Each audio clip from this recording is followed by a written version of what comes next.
Welcome back ناظرین، الہی بخش سمرو صاحب سے گفتگو کا سلسلہ جاری ہے۔ سمرو صاحب، آپ 12 اکتوبر کا ایکشن ہوا، آپ اسپیکر تھے، ایز این اسپیکر آپ سپریم کورٹ میں گئے، آپ نے ایک پٹیشن دائر کی اور فیصلہ آپ کے خلاف آیا، مطلب آرمی ایکشن کو صحیح قرار دیا گیا۔ آپ نے اس فیصلے کو تسلیم کر لیا، کوئی آپ نے احتجاج نہیں کیا اور آپ نے کہا صحیح فیصلہ ہے یہ؟ سر دیکھیں نا، ہم نے دیکھا جوڈیشری سے یہی ہے، جو جتنا یہ کیس میں ہر ایک دن صبح سے لے کے جب تک کیس چلتا تھا وہیں تھا، جس طریقے سے خالد انور نے پیش کیا کوئی گنجائش ہی نہیں تھی ٹو ڈکلیئر اٹ ایز ان لافل۔ جب سپریم کورٹ نے کہا کہ بھئی 3 سال دے دیتے ہیں، الیکشن کرا کے پھر فیصلہ کرو، تو اس عدالت کے پاس جانے سے کیا فرق پڑتا؟ اچھا، جب جنرل جہانگیر کرامت نے وہ بھی سپریم کورٹ کے پاس گئے تھے، اس سے اوپر کون سی عدالت ہوتی ہے؟ آپ کو پبلکلی کچھ بیان دیتے، کچھ بتاتے تو صحیح؟ پبلک کو سب کو پتا تھا، اور وہ زمانے میں یہ کہ مشرف آیا تھا 7 پوائنٹ پروگرام سے، جو پبلک کو پسند آیا تھا۔ اور پبلک دیکھے نا، یہ افسوس کی بات ہے کہ ہمیشہ جب بھی گورنمنٹ کی چینجز ہوتی ہے تو پبلک خوش ہوتی ہے، کیونکہ جو بھی گورنمنٹ آتی ہے وہ اپنے کاروبار کو چھوڑ کے جو مخالف ہیں ان کو ڈنڈا دیتی ہے۔ تو اس کا مطلب یہ ہے کہ اس وقت جو گورنمنٹ جو ٹاپل ہوئی تھی، جو نواز شریف کی، وہ پبلک اوپینین جو اس کے خلاف تھا؟ کچھ پبلک کو جو دوسری جو گورنمنٹ آئی، جو بھی آئے وہ تو تھے کہ بھئی ان سے تو جان چھوٹی۔ اچھا سر، جنرل جہانگیر کرامت نے سیکیورٹی کونسل کی ایک تجویز پیش کی تھی جس پہ ان سے استعفیٰ لے لیا گیا تھا، آپ نے اس تجویز کی حمایت کی تھی؟ ہاں، میں نے اس کو کہا کہ بھئی اگر سپریم ہو جائے تو ہو جائے، اس پہ وہ میرا خیال ہے اس وقت گورنمنٹ مجھ پہ ناراض ہوئی، آپ نے کیوں کہا ہے؟ تو آپ نے کیوں کہا تھا؟ میں سمجھتا اگر ہوگی ٹریبیونل ہو تو کوئی فرق نہیں پڑتا۔ اچھا، حتیٰ کہ مجھے کہنا نہیں تھا وہ۔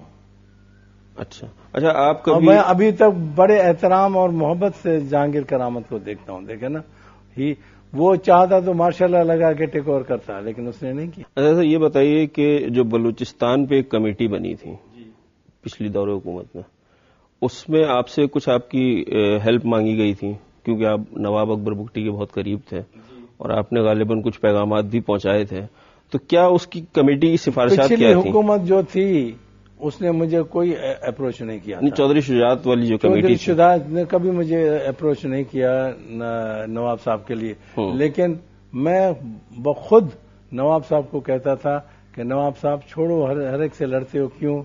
وہ کہتا ہے جب بھی آرمی آتی ہے وہ ہم سے لڑتی ہے، کبھی ڈیموکریٹک گورنمنٹ نے کبھی مجھ سے لڑائی نہیں کی۔ میں نے کہا اس وقت کیا بات ہے جس پہ لڑائی ہے؟ وہ کہتے ہیں کہ جتنا زمین میری لیز پہ ہے اس سے زیادہ پیسے میں ان سے لے رہا ہوں۔ تو میں نے ان کو کہا کہ بھائی اس کو زمین کو ری سروے کروا لو، اگر کم ہے تو میں واپس دوں گا، اگر زیادہ ہے تو اس کے مطابق فیصلہ کریں۔ کہتے ہیں انہوں نے سروے کروائی تو میری زمین 1000 ایکڑ زیادہ نکلی، تو انہوں نے کہا کہ اچھا ہمیں جو نئی لیز ہوگی ہم آپ کو 1000 ایکڑ کے زیادہ پیسے دیں گے، ان کا کرنے ہیں۔ وہ آدمی ذہین بھی تھا، ضدی بھی تھا اور سخت بھی تھا۔ اس نے کہا جس تاریخ سے آپ نے استعمال کیے اس تاریخ سے آپ کو زیادہ دیں گے، اور government was not agreeable to give it retrospect effect. اور اگر صرف چودھری شجاعت اور ان پہ چھوڑا جاتا وہ کچھ سمجھوتا نکال لیتے، لیکن مشرف نہیں چاہتا تھا۔ اچھا اچھا سر، یہ بتائیں کہ آپ اسپیکر تھے نیشنل اسمبلی کے 97 سے 99 کے بیچ میں، لیکن آپ نے پھر کیو لیگ بھی جوائن کی تھی؟ نہیں، میں نے کبھی کوئی اپنی پارٹی کو مسلم لیگ کو چھوڑا ہی نہیں ہے، کیونکہ یہ تو بعد میں نام لگے ہیں نا کیو لیگ این لیگ، لیکن کیو لیگ کے ٹکٹ میں نے کیو لیگ ایک بھی اگر ثابت کریں کوئی ان کی میں نے جوائن کی ہو میٹنگ۔ ایک دفعہ یہ ہوا کہ انہوں نے کہا جی we want Muslim League not to break up, اور 3 آدمیوں کو بلایا، 3 ہم ساتھ میں گئے، سرتاج عزیز، مائی سیلف اور وسیم سجاد اور اپنے گوہر ایوب، ہم چاروں گئے، اور پھر اس کے بعد جو گئے اس طرف گئے، باقی ہم باہر ہیں۔ نہیں، کیونکہ جو الیکشن کمیشن کی ویب سائٹ ہے اس پہ 2002 کے الیکشنز کے ریزلٹ میں آپ کے نام کے آگے جو پارٹی لکھی ہوئی ہے وہ پاکستان مسلم لیگ ان سے پوچھے کیوں لکھے؟ جب میں نے مجھے اگر ایک بھی درخواست بتاؤ گے جس پہ میرا نام لکھا ہوا ہو یا جس پہ میں نے اپلائی کیا ہو کہ مجھے مسلم لیگ کی ٹکٹ دو تو پھر میں جواب دوں. اچھا 2008 میں آپ نے الیکشن لڑا جی این کے ٹکٹ پہ. جی آپ پھر ہار گئے. وجہ؟ جبکہ آپ کے کافی چانسز تھے اس وقت. جی دیکھیں نا وجہ یہ تھی کہ ایکٹنگ پرائم منسٹر وہ میرا بھتیجا ہے. اس نے اپنے بیٹے کو کہا کہ وہ امریکہ میں پڑھتا ہے یا کام کرتا ہے, اس کو کہا کہ آ جاؤ تمہیں یہاں کھڑا کرتے ہیں. اس نے کہا کس کے سیٹ پہ؟ اس نے کہا الہی بخش کے. کہتے دادا کے سیٹ پہ میں نہیں کھڑا رہوں گا اس کے خلاف.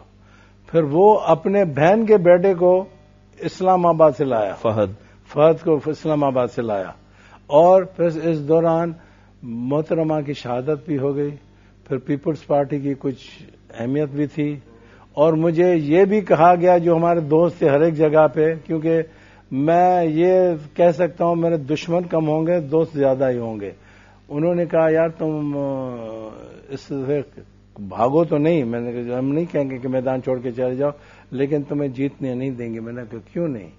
کہتا انہوں نے طے کر لیا ہے کہ مسلم لیگ این کو وہ نیشنل پارٹی نہیں دیکھنا چاہتے ہیں. وہ کہتے ہیں کہ یہ جو پارٹی ہے یہ ریجنل پارٹی ہے. سندھ میں سے نہ پروونس میں نہ نیشنل اسمبلی میں ایک بھی ان کو سیٹ دیں گے. پھر انہوں نے سارا بندوبست کیا تھا کہ فہد جو آیا تھا اس کو کرا دیں گے. پھر انہوں نے یہ بھی جوڈیشل سے کہا تھا کہ آپ یہ کریں کہ ہم پہلے نمبر کو جو پی پی پی کا اس کو ڈسکوالیفائی کرا کے دیں گے. وہ کیس اب تک چل رہا ہے, ڈسکوالیفائی کرا دیں گے. آپ یہ ڈسیشن دیں کہ جو نمبر 2 ہو اس کو الیکٹ کرا دیں گے.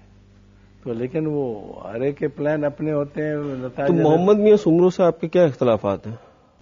محمد میاں سومرو کو خدا نے عقل دیا ہی نہیں ہے. اس میں نبڑت بہت ہے, ہیومنٹی ہے, لیکن عقل ہے ہی نہیں. اور حقیقت میں وہ باپ سے ہی نہیں بنتا تھا, اس کو حقیقت میں پالا میں نے. تو ایک ایسا آدمی جس کے پاس عقل نہیں ہے وہ اتنے عرصہ سینٹ کا چیئرمین رہتا ہے, پھر وزیر اعظم بھی بن جاتا ہے. اس نے دیکھے نا کون سے دوست یا کام چھوڑے ہیں سینٹ میں یا پریزیڈنٹ میں یا prime minister, acting prime minister رہے 4 مہینہ رہے ایکٹنگ پرائم منسٹر. کیا کیا اس نے؟ اور جیکباد جو جہاں پہ وہ اپنے بھتیجے بہن کے لڑکے کو بھانجے کو لایا تب آتا تھا جب وہ ایکٹنگ پریزیڈنٹ ہو یا ایکٹنگ پرائم منسٹر ہو. تو نگراں وزیر اعظم کا تو کام ہے الیکشن کرانا, وہ تو انہوں نے کروا دیا. الیکشن کروا دیا, پھر کون سی اس کو کون ٹھیک سمجھتا ہے؟ اچھا آپ کے خیال سے الیکشن جو ہے وہ اس میں دھاندلی ہوئی ہے؟ ہاں بالکل ہوئی ہے. اچھا تھوڑا انٹرنیشنل اس پہ جاتے ہیں. 11 ستمبر 2001 کا جو واقعہ ہے آپ اس کو ڈرامہ کہتے ہیں. جی کیسے؟ مطلب اس کے بعد تو ایک پوری دنیا کا رخ ہی بدل گیا, پوری دنیا کی فورن پالیسی, ہر ملک کی فورن پالیسی چینج ہو گئی. آپ کا لہذا ڈائریکشن ہے اس کا مشرف صاحب کے الیکشن کے طرف ہے نا؟ جی. اپنا مشرف صاحب جیکب آباد بھی آئے تھے اپنے الیکشن کے دوران. انہوں نے بڑی تقریر کی, یہ کی وہ کی, اور اس میں جب ختم کی تقریر تو ایک آدمی کہا کہ کوئی سوال ہے, تو ایک آدمی اٹھا. یہ آدمی تھا ایک former chief minister of Balochistan, Jamali تھا, تاج محمد جمالی. ہاں تاج محمد جمالی نے کہا جو ہمارے سندھی کا کہ صاحب آپ نے تو باتیں کی, آپ صرف میں کرتا رہے, اس کا مطلب کہ اور کس نے کچھ کیا ہی نہیں. تو سمجھا نہیں کہ یہ کیا کہتا ہے میں کہتا یہ کہتا ہے کہ آپ نے کہا میں نے یہ کیا, میں نے یہ کیا, میں نے کیا, اوروں نے بھی تو کیا ہوگا. تو یہ تھی اس کی ریسپشن ٹو ہز پیپل. اور جو بھی وہاں آئے ووٹ دینے اس کو, دے ور آل گورنمنٹ امپلائیز. یہ میں نہیں کہتا ہوں, ابھی بھی آپ جا کے جیکب سے پوچھیں بھائی جو ہے گورنمنٹ امپلائیز. اس وقت میں ان کے الیکشن کے دوران میں ریکٹر تھا جی آئی کے انسٹیٹیوٹ میں. تو مجھے وہاں کے کمشنر نے کہا کہ بھئی we want have a polling station in G I K institute, آپ کو اعتراض تو نہیں ہے؟ میں نے کہا جی نہیں, آپ رکھیں. تو الیکشن تھے 2 روز پہلے میرے پاس ساری ٹیم آئی پروفیسرز کی. انہوں نے کہا جی آپ یہ یہاں سے ہٹوائیں. میں نے کہا کیوں؟ کہتا ہے یہ لڑکا ایک بھی ان کو ووٹ نہیں دے گا, اور جو باہر سے اگر کوئی بھی ووٹ دینے آئیں گے وہ نہیں دیں گے. اس میں یونیورسٹی کو تکلیف ہوگی, آپ کو بھی تکلیف ہوگی. میں نے کہا وہ عقل کی بات کر رہے ہیں. میں نے کمشنر کو فون کہا, میں نے کہا بھائی I am no longer extending the offer that you hold your polling station with in the university. آپ باہر نکالیں رستے کے آگے, اور جو آپ کو مدد کی ضرورت ہے میں دوں گا. کوئی 11-12 بجے تھے تو میں نے اپنے فیکلٹی کو کہا بھی چلو جس کو ووٹ دینا ہے دے کے آئیں. ہم جب ووٹ دے کے واپس آئے تو میں نے پوچھا پریزائڈنگ آفیسر, میں نے کہا کتنے ووٹ ہوئے ہیں اس وقت تک؟ اس نے کہا کوئی 30-31 ووٹ ڈالے گئے ہیں. 5 بجے ووٹنگ ختم ہونی تھی. 4 بجے پھر میں نے ایک فیکلٹی کو میں نے پوچھو کتنے ووٹ داخل ہیں. انہوں نے کہا داخل ہوئے 1900 ووٹ. اب ان کوئی آدمی تھا ہی نہیں 1900, تو یہ سارا دھاندلی تھی.